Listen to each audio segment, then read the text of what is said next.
Hey boys and girls, I just wanted to quickly go over defensive zone coverage. I want everybody to have a basic understanding of where they need to be on the ice when the puck is in our zone. The X's are the opposing team, where we are the black circles. Puck is in the corner, our left defenseman is going to be the first person attacking the puck. The center would be in a read and react position where he's in support of left defenseman. He's in a blocking, basically, pattern here.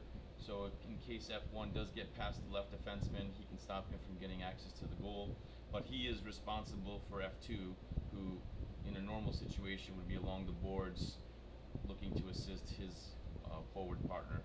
But we don't want him playing on the F2 unless F2 gets the puck or unless F2 drops in to help out F1, and then we would have a 2-on-2 situation there, which would be fine. But if F2 is off the puck in a read and react situation, then our center will also be in off the puck in a read and react, but supporting left defenseman in between the net and the defenseman himself.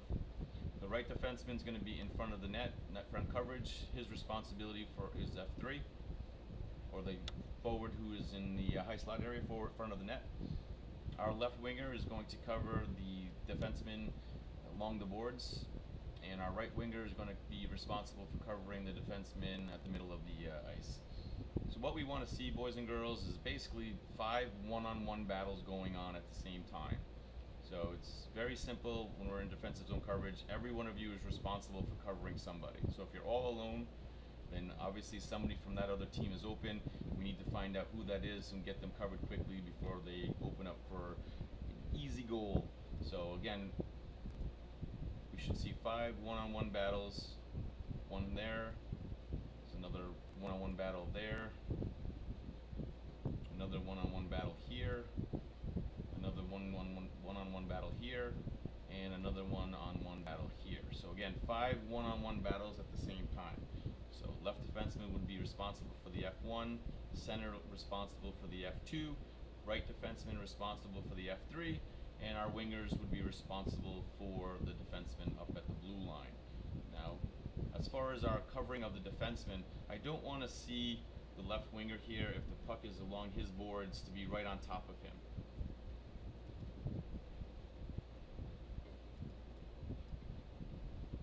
What we want to see is the winger in a position where he's in a spot where he can block any passes coming from down low up to the point, but also being in a situation where he's not too far away from the hash marks where he could open up for a critical breakout pass from his defenseman.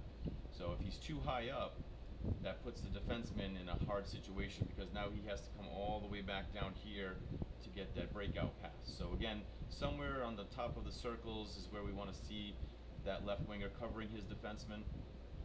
So again, he's in a situation where he can cover that defenseman so he doesn't allow a shot to get off or stop a pass from getting to him, but also be in a situation where he's close enough to get back for a breakout pass.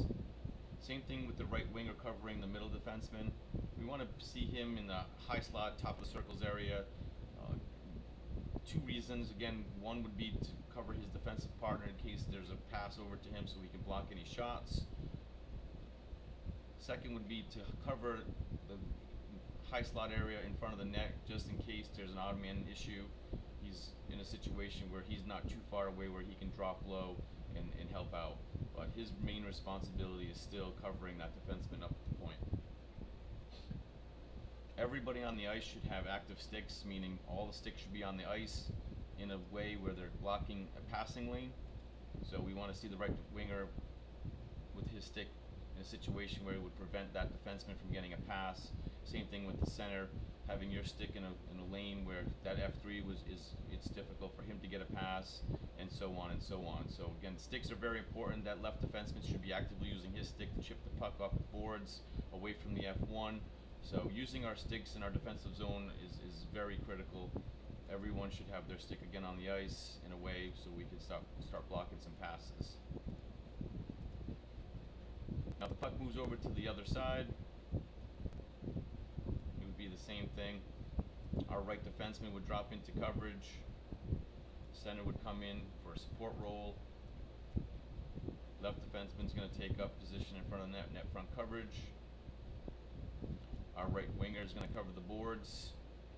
Our left winger comes in high slot area, top of the circles, and they would do the same thing as far as bringing in their offensive power.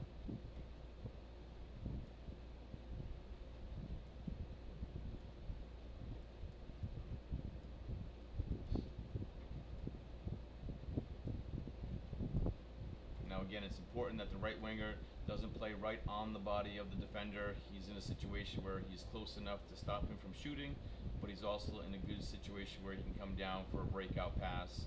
He wants to put himself in between the passing lane to stop any passes from going out to the point. Same thing with the left winger. It's a situation where he is responsible for the defenseman up here at the point, but he's also in a situation where he can drop down low if needed in case there's an odd man situation. There's a video also that I've enclosed with some Canadian players doing this on the ice, so please take a look at that so you can get even a better feel for what's expected. Thanks.